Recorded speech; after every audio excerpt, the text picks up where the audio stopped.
నమస్తే, welcome to NXT G news. ఈనాటి వార్తా విశేషాలు. రాష్ట్ర మంత్రివర్గ సమావేశం ముగిసింది. సీఎం చంద్రబాబు అధ్యక్షతన జరిగిన కేబినెట్ భేటీలో పలు కీలక నిర్ణయాలు తీసుకున్నారు. ల్యాండ్ టైటిలింగ్ యాక్ట్ రద్దు బిల్లుకు మంత్రివర్గం ఆమోదం తెలిపింది. కొత్త ఇసుక విధానం, పౌర సరఫరాల శాఖ 2,000 కోట్ల రుణానికి ప్రభుత్వం గ్యారంటీ తదితర అంశాలకు ఆమోద ముద్ర వేశారు. నూతన ఇసుక విధానంపై త్వరలో విధి విధానాలు రూపొందించనున్నారు. రైతుల నుంచి ధాన్యం కొనుగోలు నిమిత్తం NCDC నుంచి 3,200 కోట్ల రుణానికి, వ్యవసాయ సహకార కార్పొరేషన్లకు ప్రభుత్వ గ్యారంటీకి మంత్రివర్గం ఆమోదం తెలిపింది. ఈ నెల 22 నుంచి అసెంబ్లీ సమావేశాలు నిర్వహించాలని కేబినెట్ లో నిర్ణయం తీసుకున్నారు. టేబుల్ ఎజెండాగా మరికొన్ని అంశాలపైన చర్చించారు. అధికారంలోకి వచ్చి నెల రోజులైన దృష్ట్యా పనితీరుపైన సమీక్షించారు. ప్రజల నుంచి వస్తున్న అభిప్రాయాలపైన సమావేశంలో చర్చించారు.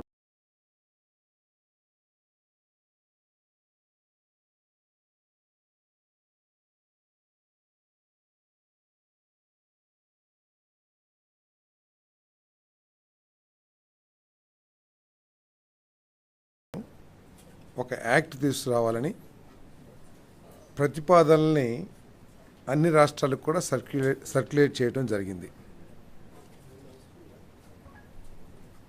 నీతి ఆయోగ్ కేంద్ర ప్రభుత్వం ఆధీనంలో ఉన్న సంస్థ అయినప్పుడు కూడా ఇండిపెండెంట్ సంస్థ అనుకోండి.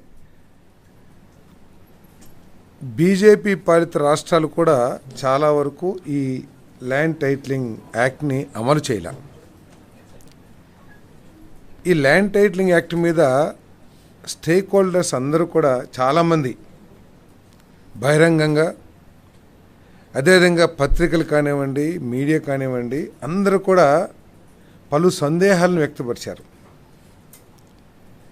అయినా కూడా గత ప్రభుత్వం హడావిడిగా స్టేక్ హోల్డర్స్తో ఎటువంటి సంప్రదింపులు జరగకుండా దాంట్లో వచ్చే లాభ నష్టాలు ఏమిటి, లేకపోతే ప్రజలకి జరిగే నష్టం ఏమిటి అనేది ఆలోచించుకోకుండా ఒక భయంకరమైన చట్టాన్ని, భయంకరం ఎందుకంటున్నానంటే భవన నిర్మాణ కార్మికుల సంక్షేమాన్ని ఇవన్నీ కూడా దృష్టిలో పెట్టుకుని ఉచితంగా ఇసుక సరఫరా చేయాలని చెప్పేసి నిర్ణయం తీసుకున్న జరిగిందని చెప్పేసి, అంటే సరఫరా చేయటానికి ఇచ్చిన జీవో 43 ఏదైతే ఉందో, ప్రభుత్వం జారీ చేసిన GOMS నెంబర్ 43 డేటెడ్ 8/7/2024 దాన్ని రాటిఫై చేయటం జరిగిందని చెప్పేసి మనం చేస్తాను. విత్తనాలు, మొక్కజొన్న విత్తనాలు, ఆ ప్రొడక్షన్ నూజివీడు చాలా ప్రాంతాల్లో కూడా ఎక్కువగా ఉంది. దానికి చాలా ఖర్చుతో కూడుకున్న వ్యవసాయ విధానం, దాని మీద కూడా మరి ముఖ్యమంత్రి గారు స్టడీ చేయమని, మామిడి రైతుల ఇన్సూరెన్స్ కూడా స్టడీ చేయమని చెప్పేసి కూడా ఈ కమిటీకి తెలియచేయడం జరిగిందని చెప్పేసి మనం చేస్తా ఉన్నాను. అంతేకాకుండా కౌలు రైతుల గురించి కూడా చర్చించడం జరిగిందని చెప్పేసి మనం చేస్తాను. గుంటూరు పశ్చిమ నియోజకవర్గం పరిధిలో ప్రాధాన్యత క్రమంలో అభివృద్ధి పనులు చేపడతామని ఎమ్మెల్యే గల్లా మాధవి స్పష్టం చేశారు. ప్రస్తుతం గుంటూరు నగరపాలక సంస్థకు నిధుల కొరత ఉందని, ఆయన గుంటూరు ప్రగతికి వచ్చిన డోకా ఏమీ లేదని చెప్పారు. నగరవాసులకు మెరుగైన మౌలిక వసతులతో పాటు కనీస సౌకర్యాలు కల్పిస్తామని భరోసా ఇచ్చారు. స్థానిక 39వ డివిజన్ ఉద్యోగ Nagar colony Sanjay orchid apartment వాసుల ఆధ్వర్యంలో మంగళవారం గుంటూరు పశ్చిమ ఎమ్మెల్యే గల్లా మాధవికి ఆత్మీయ సత్కారం జరిగింది. ఈ సందర్భంగా ఎమ్మెల్యే మాట్లాడారు. ఉద్యోగ నగర్ కాలనీ అభివృద్ధికి కృషి చేస్తామని తెలిపారు. గత వైసీపీ పాలనలో గుంటూరు ప్రగతి కుంటుపడిందని ఆరోపించారు. ఈ కార్యక్రమంలో 39వ డివిజన్ టీడీపీ అధ్యక్షులు రుస్తం బాబు, తిరుపతయ్య తదితరులు పాల్గొన్నారు.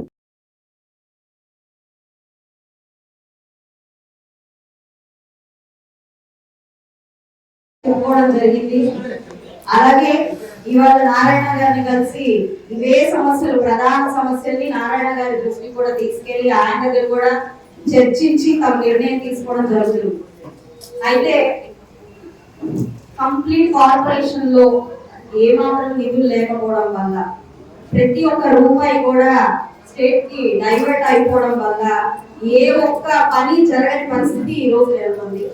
అలాగే కాంట్రాక్టర్లు అందరూ కూడా వాళ్ళ బిల్స్ సరిగ్గా, అంటే పాత బిల్స్ అన్ని కూడా సరిగ్గా వాళ్ళకి అందక కొంతమందికి మాత్రమే వాటిని అందించి ఎంతో మందికి ఆపిన పరిస్థితులు కనబడడం వల్ల ఈ రోజు ప్యాచ్ వర్కులు కూడా వాళ్ళ ముందుకు రాకపోవడం జరుగుతుంది.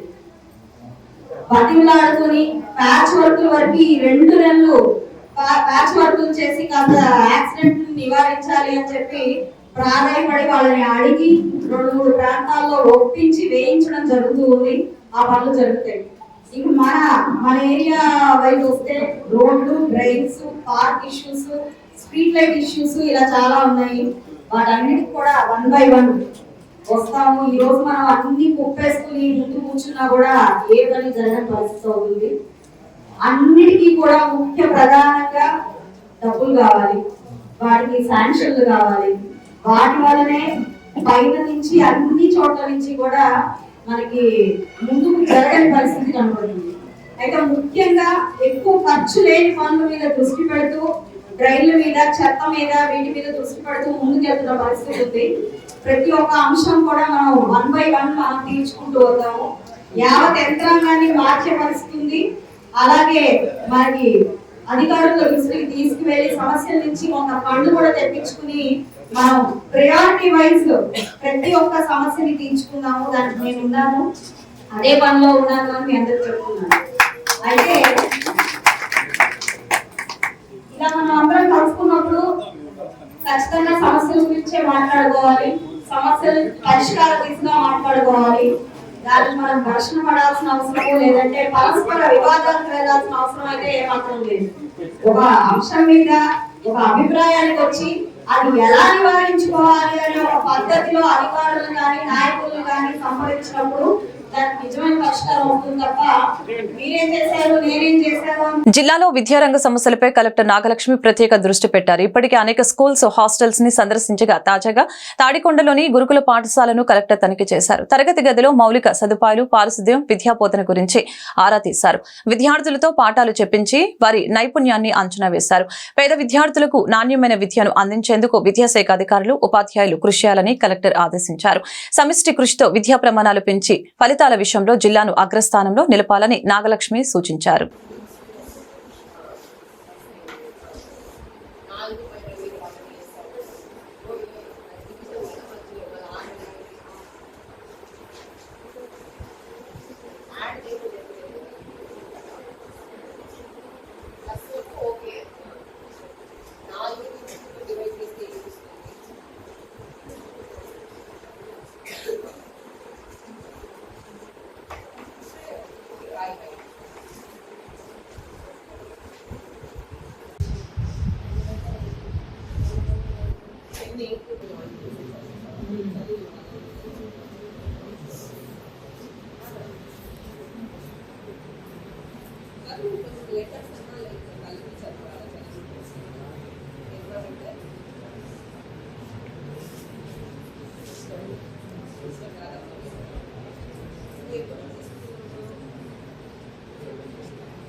గుంటూరు తూర్పు ఎమ్మెల్యే మహమ్మద్ నజీర్ నగరంలో విస్తృతంగా పర్యటించారు. ఈ మేరకు ప్రభుత్వ మహిళా కళాశాలను ఆయన సందర్శించారు.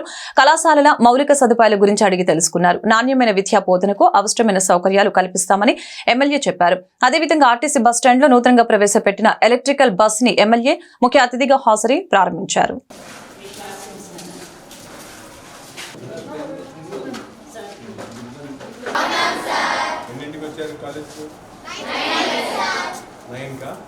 మీరందరూ ఇక్కడ రెసిడెన్సా హాస్టల్స్ లో ఉంటారు?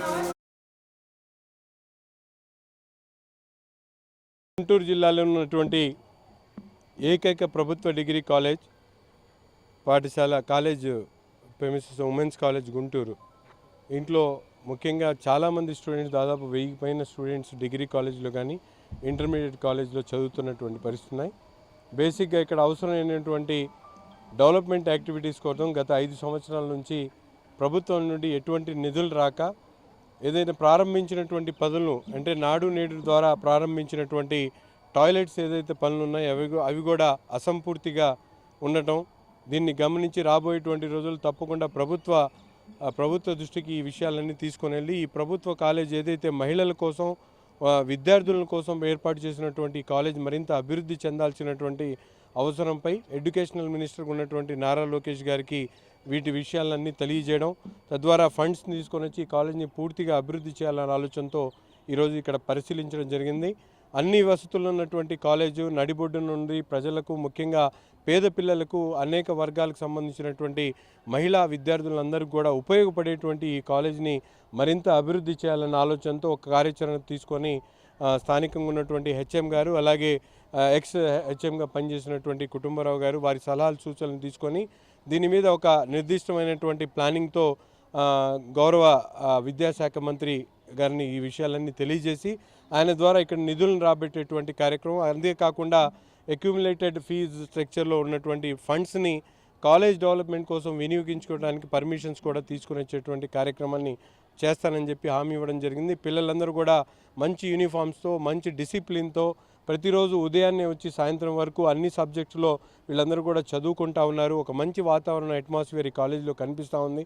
అందుకని సిఎస్ఆర్ రెస్పాన్సిబిలిటీ కింద ఎవరైతే ఉత్సాహవంతులైనటువంటి వ్యాపారస్తులు ఉన్నారో వాళ్ళు కూడా ఈ కాలేజ్కి తగినటువంటి సహాయసహకారాలు అందించాలని చెప్పి ఈ సందర్భంగా ప్రతి ఒక్కరు కూడా విజ్ఞప్తి చేస్తూ కాలేజీకి అవసరమైనటువంటి ప్రతి ఒక్క కార్యక్రమాన్ని శాసనసభ్యుడిగా త్వరలోనే తీసుకొని ప్రభుత్వ దృష్టికి తీసుకొని ఈ సమస్యలన్నీ పరిష్కరిస్తానని చెప్పి హామీ ఇస్తా ఉన్నాం. గత 5 ఏళ్లలో వైసీపీ నేతలు భారీ భూదోపిడికి పాల్పడ్డారని మంత్రి రాంప్రసాద్ రెడ్డి తెలిపారు. వీటిలో కీలక పాత్ర నాటి మంత్రులు, ఎమ్మెల్యేలేనని ఆరోపించారు. అమరావతిలో నిర్వహించిన మీడియా సమావేశంలో మంత్రి మాట్లాడారు. చిత్తూరు జిల్లాలో మాజీ మంత్రి పెద్దిరెడ్డి రామచంద్రారెడ్డి, ఎంపీ మిథున్ రెడ్డి 3000 ఎకరాలు దోచుకున్నారని తెలిపారు. టీటీడీ మఠాల భూముల్ని పెద్దిరెడ్డి కుటుంబం వదలలేదని ఆరోపించారు. కుటుంబానికి సంబంధించిన వాళ్ళు తిరుపతిలో అలాగే చంద్రగిరి ప్రాంతంలో మఠాలకు సంబంధించిన భూములు అయితేనే దేవస్థానాలకు సంబంధించిన భూములు ఆక్యుపై చేయడం జరిగింది. ఇప్పుడు లీగల్గా మా రెవెన్యూ టీమ్స్ అయితేనేం టాస్క్ ఫోర్స్ వాళ్ళు పనిచేస్తున్నారు. అతి త్వరలోనే ఎక్కడెక్కడ భూములు రికార్డులు మార్చుకొని వాళ్ళ ఆధీనంలో ఉన్నాయో అవన్నీ ప్రభుత్వ పరం చేసేదానికి మేము సిద్ధంగా ఉన్నాం. అతి త్వరలోనే సమగ్ర విచారణ తర్వాత నిజంగా ఎవరైతే దోషులైతే తేలుతారో వాళ్ళనైతే చట్టపరంగా శిక్షించేదానికి మా ప్రభుత్వం సిద్ధంగా ఉంది. అలాగే దీనికి కారకులైన ఆనాటి ఉద్యోగస్తులు ఎవరైతే ఉన్నారో వాళ్ళందరినీ కూడా మేము జ్యుడిషియరీకి తీసుకొని పోతాం. ముఖ్యంగా మైన్స్ విషయానికి వస్తే 5 సంవత్సరాల్లో రాష్ట్ర ప్రభుత్వంలో మైన్స్కి సంబంధించిన అధికారులు పెద్ద తలకాయలు ఎవరైతే ఉన్నారో వాళ్ళ మీద విచారణ జరుగుతూ ఉంది. దానిలో ముఖ్యంగా ఏపీఎండిసికి సంబంధించిన మధుసూదన్ రెడ్డి అలాగే వెంకట్రెడ్డి వీళ్ళిద్దరూ గ్రూప్ 1 ఆఫీసర్లు, ఐఏఎస్ ర్యాంకు ఐఆర్ఎస్ ర్యాంకు వాళ్ళే కాబట్టి వాళ్ళను చట్ట పరిధిలోకి తీసుకొని వస్తాం. వాళ్ళ పరిధిలో ఆ రోజు వాళ్ళు ఇచ్చిన పర్మిషన్లు అయితేనేం, వాళ్ళు చేసిన తప్పిదాలు ఏవైతే ఉన్నాయో అవి గనుల శాఖలో అయితేనేం, ఇసుకలో అయితేనేం అక్రమాలు జరిగాయో అవన్నీ మేము లీగల్ గా ముందుకెళ్తాం. ఎన్నికల హామీ మేరకు ఎన్డీఏ కూటమి ప్రభుత్వం పెట్టుబడి సాయం కింద రైతులకు 20,000 ఇవ్వాలని ఏపీ రైతు సంఘం, కౌలు రైతు సంఘం, వ్యవసాయ కార్మిక సంఘం డిమాండ్ చేసింది. అలాగే పంటల బీమా పరిహారం సకాలంలో చెల్లించాలని విజ్ఞప్తి చేసింది. కౌలు రైతులకు గుర్తింపు కార్డులు ఇవ్వాలని సూచించింది. మంగళవారం గుంటూరు బ్రాడీపేటలోని సిపిఎం జిల్లా కార్యాలయంలో ఏర్పాటు చేసిన మీడియా సమావేశంలో రైతు సంఘాల నాయకులు కంచుమాటి అజయ్ కుమార్ మాట్లాడారు. రాష్ట్ర రైతాంగం ఎదుర్కొంటున్న సమస్యల్ని పరిష్కరించాలని కోరుతూ జూలై 18, 19 తేదీలలో రాష్ట్ర వ్యాప్తంగా ఉన్న గ్రామ సచివాలయాల్లో రైతు భరోసా కేంద్రాలలో వినతి పత్రాలు ఇవ్వనున్నట్లు తెలిపారు. రైతు రుణ విమోచన చట్టం ఏపీలో అమలు చేయాలని డిమాండ్ చేశారు. అదేవిధంగా ఉపాధి హామీ పథకం పెండింగ్ బిల్లుల్ని చెల్లించాలని తెలిపారు. ఈ సమావేశంలో ఈమని అప్పారావు, బైరగాని శ్రీనివాసరావు పాల్గొన్నారు. రైతు సంఘం, కౌలు రైతు సంఘం, వ్యవసాయ కార్మిక సంఘం రాష్ట్ర కమిటీల పిలుపుల మేరకు ఈ నెల 18, 19 తేదీలో వివిధ సమస్యలపై సచివాలయం, ఆర్బీకే కేంద్రాల్లో వినతి పత్రాలు అని చెప్పేసి 3 సంఘాల రాష్ట్ర కమిటీలు పిలుపు ఇవ్వడం జరిగింది. ఈ యొక్క పిలుపులో ప్రధానంగా పెట్టుబడికి అవసరమైన 20,000 రూపాయలు రైతుకి ఇస్తామని చెప్పేసి ఈ రోజున మన చంద్రబాబు ప్రకటనలో ఉంది. దానికోసం అన్నదాత సుఖీభావ పేరుతోటి మీరు ఇస్తామని ప్రకటన చేశారు. ఇవాళ పెట్టుబడికి అవసరమని ఈ సమయంలో ఇస్తే ఉపయోగకరంగా ఉంటుంది. అందువల్ల 20,000 రూపాయలు వెంటనే ఇవ్వాలని చెప్పేసి, అదేవిధంగా మిచోంగ్ తుఫానుకి నష్టపోయిన రైతులకు, కౌలు రైతులు నష్టపరిహారం ఇస్తామని చెప్పేసి గతంలో ప్రకటించడం జరిగింది. గత ప్రభుత్వం టైంలో రాకుండా ఎన్నికలు అయిపోయిన తర్వాత కొంతమేరకు ఇచ్చారు, కానీ అందరికీ అది అందలేదు. వాళ్ళు ఇచ్చిన లిస్టు ప్రకారం కూడా రైతులకు అందల. అందువల్ల ఆ తుఫాను నష్టపోయిన వారికి వాళ్ళకి ఇచ్చే అరకొర కూడా పూర్తిగా అందలేదు. ఆ లిస్టు ప్రకటించిన వారితో పాటు ఇంకా ఎవరన్నా లబ్ధిదారులు మిస్ అయితే వాళ్ళకు కూడా ఇవ్వాలని చెప్పి ప్రధానంగా కోరుతున్నాం. అదేవిధంగా ఇవాళ పొన్నూరు మండలంలోనే వెంకటకృష్ణాపురం గ్రామంలో ఒక రైతు విత్తనాలు వరి విత్తనాలు తెలంగాణకు తీసుకొస్తే ఇతను విత్తన వ్యాపారం చేస్తాడని చెప్పి అతను పట్టుకొని విజిలెన్స్ వాళ్ళు వచ్చి పట్టుకోవడం, అది కాదని చెప్పి తేలిన తర్వాత మళ్ళీ అధికార పార్టీ వాళ్ళ ఒత్తిడి మేరకు మళ్ళీ విజిలెన్స్ వాళ్ళు వ్యవసాయ అధికారులు వెళ్ళి ఇది విత్తన వ్యాపారం అని చెప్పేసి బిల్లులు లేవని చెప్పేసి బోగస్ అని చెప్పి చెప్పడంతో ఆ రైతు ఆత్మహత్యకు పాల్పడి హాస్పిటల్ పాలవడం జరిగింది. ఇవాళ దేశంలో రాష్ట్రంలో 50-60% మంది లూజ్ విత్తనాలు రైతులు వాడతారు. ఇవాళ కార్పొరేట్ సంస్థల విత్తనాలు విపరీతంగా రేటు పెరిగిపోయింది. దాంతోపాటు విత్తనాలు ఏమన్నా నష్టం జరిగితే నష్టపరిహారం ఇచ్చే పరిస్థితులు ఇవాళ కార్పొరేట్ సంస్థలు లేవు. అందుకని నమ్మకంగా ఉన్న లూజ్ విత్తనాలను ఇవాళ 50-60% విత్తనాలు తీసుకొచ్చి వేసుకుంటారు. ఆ గ్రామంలో కూడా ప్రతి సంవత్సరం వేసుకుంటారు. అది అందరూ తెలిసిన విషయం. కానీ అధికార పార్టీ వాళ్ళు కక్షపూరితోటి ఆ రైతుని ఆ విధంగా చేయడం అనేది చాలా దుర్మార్గం. ఇది ఒక రాజకీయ పార్టీగా చూడకూడదు. వ్యవసాయానికి సంబంధించి రైతు ఎవరైనా సమానంగా రైతులు, కౌలు రైతులు, వ్యవసాయ కార్మికుల సమస్యల మీద 18-19 తేదీల్లో సచివాలయాలు, రైతు భరోసా కేంద్రాల్లో అర్జీలు సామూహికంగా సమర్పించాలని చెప్పి 3 సంఘాలు నిర్ణయించినాయి. దీంట్లో భాగంగా ఈరోజు గుంటూరు జిల్లాలో కూడా అన్ని చోట్ల కూడా ఈ కార్యక్రమం జరగబోతూ ఉంది. ప్రధానంగా ఈరోజు రైతాంగ సమస్యలు ఉన్నాయి. ఖరీఫ్ సీజన్లో ఈరోజు రైతు భరోసా కేంద్రాల్లో సరైనటువంటి విత్తనాలు కానీ లభించట్లేదు. సబ్సిడీ విత్తనాలు చాలా అరకొరగా ఉన్నాయి, కొరతగా ఉంది. అలాగే కౌలు రైతులకైతే అసలు విత్తనాలు ఇచ్చే పరిస్థితే లేదని చెప్పి కౌలు రైతులు వాపోతూ ఉన్నారు. ఈరోజు కౌలు రైతుల పరిస్థితి జిల్లాలో చాలా దయనీయంగా ఉంది. గతంలో CCRC చట్టం ద్వారా భూ యజమాని అంగీకారంతో ఇచ్చేవాళ్ళు గుర్తింపు కార్డులు. కానీ ఈ ప్రభుత్వం వచ్చాక దాన్ని మారుస్తామని చెప్పారు, ఇంతవరకు మార్చలేదు. దానివల్ల ఏంటంటే ఈ సంవత్సరం కూడా అదే చట్టం కొనసాగటం వల్ల చాలామందికి ఈరోజు ఈ గుర్తింపు కార్డులు రావడం. దీనివల్ల ఏంటంటే ఈ రైతు భరోసా కేంద్రాల్లో ఎరువులు, పురుగు మందులు, విత్తనాలు తీసుకోవాలన్నా కూడా తీసుకోలేనటువంటి పరిస్థితి ఉంది. అలాగే ఈరోజు పెట్టుబడుల టైం. గత సంవత్సరం ఖరీఫ్ సీజన్లో తుఫాన్లు, కరువులు వచ్చి చాలా నష్టపోయారు రైతులు. మేము నష్టపరిహారం ఇస్తామని చెప్పి కూడా ప్రభుత్వం చెప్పింది గత ఖరీఫ్లో. గత డిసెంబర్లో పంట చేతికి వచ్చిన టైంలో కూడా, వరి పంట చేతికి వచ్చే టైంలో కూడా చాలా దెబ్బతిన్నాయి తుఫాను వల్ల. వీటన్నిటికీ నష్టపరిహారం ఇవ్వాల్సినటువంటి అవసరం ఉంది. కానీ ఇంతవరకు ప్రభుత్వాల నుంచి రాలేదు. ప్రభుత్వం కూడా మారింది. కాబట్టి ఈ కొత్త ప్రభుత్వం వాటిని దృష్టిలో పెట్టుకొని పెట్టుబడుల టైంలో ఆ నష్టపరిహారాలు వెంటనే ఇవ్వాలని చెప్పి మేము కోరుతా ఉన్నాం. కౌలు రైతులు ఎక్కడైతే ఉన్నారో ఆ కౌలు రైతులకి నష్టపరిహారాలు ఇవ్వాలి. అలాగే అన్నదాత సుఖీభావం, ఇది పెట్టుబడుల టైం కాబట్టి ప్రభుత్వం ప్రకటించినట్లుగా 20,000 రూపాయలు రైతులకి, అలాగే వాస్తవ సాగుదారులైన కౌలు రైతులు ఈరోజు పెట్టుబడుల కోసం బయట. కృష్ణా జిల్లా గుడివాడలోని శరత్ థియేటర్లో ఏర్పాటు చేసిన తేనీటి విందుకు స్థానిక ఎమ్మెల్యే వెనిగండ్ల రాము హాజరయ్యారు. మాజీ ఎమ్మెల్యే కొడాలి నాని పట్టణంలోని శరత్ థియేటర్ను ఆక్రమించుకొని గత 5 ఏళ్లుగా వైసీపీ కార్యాలయం ఏర్పాటు చేశారు. కూటమి ప్రభుత్వం రాగానే శరత్ టాకీస్ ను యాజమాన్యం స్వాధీనం చేసుకుంది. యాజమాన్యంలో ఒకరైన మున్సిపల్ మాజీ చైర్మన్ ఎలవర్తి శ్రీనివాసరావు ఆహ్వానం మేరకు ఎమ్మెల్యే, టీడీపీ నేతలు తేనీటి విందుకు హాజరయ్యారు. థియేటర్లో వైసీపీ ఫ్లెక్సీలు, కొడాలి నాని ఫోటోలను యాజమాన్యం తొలగించింది. ఈ సందర్భంగా ఎమ్మెల్యే రాము మీడియాతో మాట్లాడారు. తమకు జరిగిన అన్యాయంపై థియేటర్ హక్కుదారులు తనను కలిసినట్లు చెప్పారు. గుడివాడలో ఇన్నాళ్లు అరాచకానికి అడ్డాగా వైసీపీ కార్యాలయం నిలిచిందని తెలిపారు. ఇక్కడకు రావాలంటే ప్రజలు భయపడే పరిస్థితి ఉండేది. చివరకు 3 హక్కుదారులు థియేటర్ కి వస్తే బెదిరింపులు ఎదుర్కొనే పరిస్థితి. గుడివాడ వ్యాప్తంగా కొడాలి నాని అనుచరులు పేద మధ్యతరగతి వర్గాల ఆస్తుల్ని కబ్జా చేశారు. మేం అధికారంలోకి వచ్చిన 24 గంటల్లోనే కొడాలి నాని కబ్జాలో ఉన్న 9 ఎకరాల స్థలాన్ని హక్కుదారులకు అప్పగించాం. టీడీపీ ప్రజల తరపున పనిచేస్తుంది. ప్రజల డబ్బు కోసం ఆశపడే వాళ్ళెవరూ టీడీపీలో లేరని వివరించారు. అరాచకాలకు అడ్డాగా నిలిచింది శరత్ టాకీస్. ఈ ఏదో శరత్ టాకీస్లోకి రావటం అంటే జనాలందరూ ఒక రేంజ్లో భయపడే స్థితిలో ఉన్నారు. సెటిల్మెంట్లు అన్నీ ఇక్కడ జరుగుతూ ఉండేవి దాంట్లో. సో అవన్నిటికీ తీసేసి ఇప్పుడు తెలుగుదేశం సపోర్టర్ కింద ఆయన కూడా అన్ని బాబు గారికి ఫ్లెక్సీలు కూడా వేయించడం జరిగింది. ఇక నుంచి గతంలో జరిగిన అరాచకాలకి అడ్డాగా ఉంది కాబట్టి ఇక నుంచి దీని పేరు మార్పు వచ్చి ఈ గుడివాడ మెయిన్ నడిబొడ్డులో మంచికి మరో పేరు కింద తయారవుద్దని చెప్పేసి ఆశిస్తా ఉన్నాను. నా ఆస్తి ఒకసారి ఎలా ఉందో చూసుకుందామని వచ్చాను. చాలా సంవత్సరాల తర్వాత మా శాసనసభ్యుడు రాము గారు, అట్లాగే రా వెంకటేశ్వరరావు, నా మిత్రుడు శ్రీకాంత్ గారు, అట్లాగే ఇతర స్నేహితులు అందరం వచ్చాము. దీని గురించి ఎలా చేశారు, ఎవరు చేశారు, ఏం చేశారు అనేది గుడివాడ పట్టణ ప్రజలందరికీ తెలుసు. 75% హక్కుదారులు మేము. వాళ్ళిద్దరు కూడా ఇంకో ఇద్దరు ఉన్నారు, వాళ్ళిద్దరు కూడా వచ్చారు. మొన్న శాసనసభ్యుడు రాము గారితో మాట్లాడారు, వెళ్ళారు. కానీ భగవంతుడు పైనుంచి అన్ని చూస్తూ ఉంటాడు, అది మాత్రం ప్రతివాడు గుర్తుపెట్టుకోవాలి. గుంటూరు జిల్లాలో ప్రజలు ఎదుర్కొన్న వివిధ సమస్యల పరిష్కారానికి ఎన్డీఏ కూటమి ప్రభుత్వం చొరవ చూపాలని సిపిఎం జిల్లా కార్యదర్శి పాసన్ రామారావు కోరారు. ఎన్నికల ముందు రాష్ట్ర ముఖ్యమంత్రి నారా చంద్రబాబు నాయుడు ఇచ్చిన హామీలను అమలు చేయాలని తెలిపారు.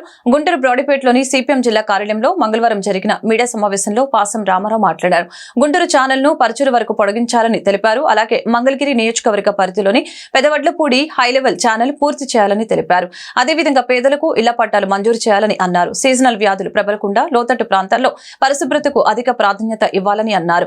కొండవీటి వాగు, నల్లమడ వాగు, మేకల వాగుతో పాటు పంట కాలువలకు మరమ్మతులు చేపట్టాలని అన్నారు. రైతులు, కౌలు రైతులు, అసంఘటిత కార్మికుల న్యాయమైన డిమాండ్లు నెరవేర్చాలని తెలిపారు. లేని పక్షంలో ఆందోళనకి దిగుతామని హెచ్చరించారు. సమావేశంలో సిపిఎం నేతలు భావన్ నారాయణ, కంచుమాటి అజయ్ కుమార్, ఈమని అప్పారావు, బైరగాని శ్రీనివాసరావు తదితరులు పాల్గొన్నారు. ఎన్నికలకు ముందు జిల్లాలో ప్రజా సమస్యల పరిష్కారం కోసం హామీ ఇచ్చింది, నిధులు కేటాయిస్తానని చెప్పేసి హామీ ఇచ్చింది. ఆ హామీలను వెంటనే అమలు జరపాలని చెప్పేసి సిపిఎం పార్టీ జిల్లా కమిటీ కోరుతా ఉంది. ముఖ్యంగా జిల్లాలో ఒక 7-8 సమస్యలు ప్రజలు ఎదుర్కొనేటువంటి సమస్యలు ఉన్నాయి. అందులో ఒకటి ముఖ్యమైనటువంటిది గుంటూరు ఛానల్ని పర్చూరు వరకు పొడిగించాలని చెప్పేసి గత అనేక సంవత్సరాలుగా ఆందోళన జరుగుతూ ఉంది. ఆ ఆందోళనకి చంద్రబాబు నాయుడు గారు పెదనందిపాడు వచ్చినప్పుడు మేము ఖచ్చితంగా అధికారంలోకి వస్తే నిధులు కేటాయిస్తామని చెప్పారు. ఆ గుంటూరు ఛానల్కి సంబంధించి గుంటూరు ఛానల్ని పర్చూరు దాకా పొడిగిస్తే 50,000 ఎకరాలకు సాగునీరు, తాగునీరు అందుద్ది. 2 లక్షల దానికి సుమారుగా 270 కోట్ల రూపాయలు కేటాయిస్తే 50,000 ఎకరాలకు సాగునీరు, తాగునీరు వస్తుంది. ఇప్పుడు చూస్తున్నారు వర్షాలు పెద్ద ఎత్తున కురుస్తూ ఉన్నాయి. ఈ వర్షాలకు సంబంధించి మొత్తం గ్రామీణ ప్రాంతాల్లోనూ పట్టణాల్లోనూ లోతట్టు ప్రాంతాలు జలమయమైపోయింది. ఇప్పుడు వెంటనే బ్లీచింగ్ చల్లకపోతే, జాగ్రత్తలు తీసుకోకపోతే దోమలు ప్రబలి అంటువ్యాధులు వచ్చేటువంటి పరిస్థితి ఉంది. కాబట్టి వెంటనే ప్రభుత్వం చర్యలు తీసుకొని నీటిని క్లోరినేషన్ చేయాలి, బ్లీచింగ్ చల్లాలి, ప్రభుత్వ వైద్యశాలన్నింటిలోనూ మందులు తగిన విధంగా అందుబాటులో ఉంచాలని చెప్పేసి మేము కోరుతా ఉన్నాం. వ్యవసాయ సీజన్ వచ్చింది. రైతు భరోసా కేంద్రాల్లో ఎరువులు, విత్తనాలు, పచ్చిరొట్ట వీటన్నింటినీ అందుబాటులో ఉంచాలని చెప్పేసి కోరుతా ఉన్నాం. ఇట్లా అనేక సమస్యలు ఈరోజు ఉన్నాయి. దీంతోపాటు ప్రధానమైన సమస్య మన జిల్లాలో రాజధాని సమస్య. ఈరోజు రాజధానికి శ్వేతపత్రం విడుదల చేశారు. రాజధానికి తక్షణమే నిధులు కేటాయించాలి. నిధులు కేటాయించకపోతే మీరు మనం కంప చెట్లు కొట్టేసినా కూడా ఉపయోగం లేదు. కాబట్టి రాజధానిని అభివృద్ధి చేస్తేనే ఉపాధి కూడా ఈ ప్రాంతంలో పెరిగింది. రాజధానిని అభివృద్ధి చేయకుండా, అక్కడ నిర్మాణాలు చేపట్టకుండా పారిశ్రామికవేత్తలు రారు. కాబట్టి వెంటనే రాజధాని అభివృద్ధికి నిధులు కేటాయించాలని చెప్పేసి కోరుతా ఉన్నాం. మేము కొత్త ప్రభుత్వానికి ఇంకోటి విజ్ఞప్తి చేస్తా ఉన్నాం. ఈరోజు కేంద్రంలో ఉన్నటువంటి ఎన్డీఏ ప్రభుత్వంతో కలిసి మీరు వ్యవహరిస్తున్నారు. మీ మద్దతుతోటి కేంద్రంలో ఎన్డీఏ ప్రభుత్వం ఉంది. రాజధాని నిధుల కోసం అడగండి, ప్రత్యేక హోదా కోసం అడగండి, పోలవరం ప్రాజెక్టు నిధులు అడగండి, రాష్ట్ర అభివృద్ధి కోసం నిధులు అడగండి. ఇవన్నీ అడగకుండా మౌనంగా ఉంటే పెద్ద ప్రయోజనం లేదు. కాబట్టి రాష్ట్ర ప్రభుత్వం ఇచ్చినటువంటి హామీలని ఖచ్చితంగా అమలు జరపాలని చెప్పేసి మేము కోరుతా ఉన్నాం. జిల్లా నుంచి బదిలీ అయిన ఎస్పీ తుషార్కి పోలీసు అధికారులు సిబ్బంది ఘన స్వాగతం పలికారు. ఈ మేరకు పోలీస్ పెరేడ్ గ్రౌండ్స్ లో మంగళవారం పెరేడ్ నిర్వహించారు. సిబ్బంది నుంచి ఎస్పీ గౌరవ వందనం స్వీకరించారు. అదేవిధంగా తుషార్ని ఘనంగా సత్కరించి అభినందించారు. సమిష్టి కృషితో జిల్లాలో శాంతి భద్రతల పరిరక్షణకు కృషి చేయడం జరిగిందని ఈ సందర్భంగా ఎస్పీ తుషార్ ఇతర పోలీసు అధికారులు తెలిపారు. బంగాళాఖాతంలో అల్పపీడనం ఏర్పడటంతో రాష్ట్ర వ్యాప్తంగా ఎడతెరిపి లేకుండా వర్షాలు కురుస్తున్నాయి. 2 రోజులుగా ముసురు వాతావరణం కొనసాగుతోంది. తాజాగా కృష్ణా, అనకాపల్లి, నంద్యాల, విజయనగరం, కర్నూలు, ఎన్టీఆర్, డాక్టర్ బి బిఆర్ అంబేద్కర్, కోనసీమ, విశాఖపట్నం తదితర జిల్లాల్లో తేలికపాటి నుంచి ఓ మోస్తారు వర్షాలు కురిశాయి. అత్యధికంగా కృష్ణా జిల్లా కృతివెన్నులో 65.75 మిల్లీమీటర్ల వర్షపాతం నమోదైంది. అదేవిధంగా గుంటూరు, విజయవాడలో రోజంతా వర్షం కురవడంతో రహదారులపై వరద నీరు నిలిచింది. పలు కాలనీలు జలమయమయ్యాయి. ఇదిలా ఉండగా ఈ నెల 19న పశ్చిమ మధ్య వాయువ్య బంగాళాఖాతంలో మరో అల్పపీడనం ఏర్పడే అవకాశం ఉంది. దీని ప్రభావంతో రాబోయే 5 రోజుల్లో రాష్ట్రంలో విస్తారంగా వర్షాలు కురుస్తాయని అమరావతి వాతావరణ కేంద్రం పేర్కొంది.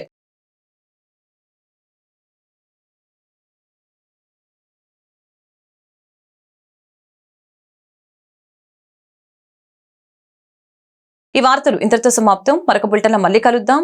నమస్కారం.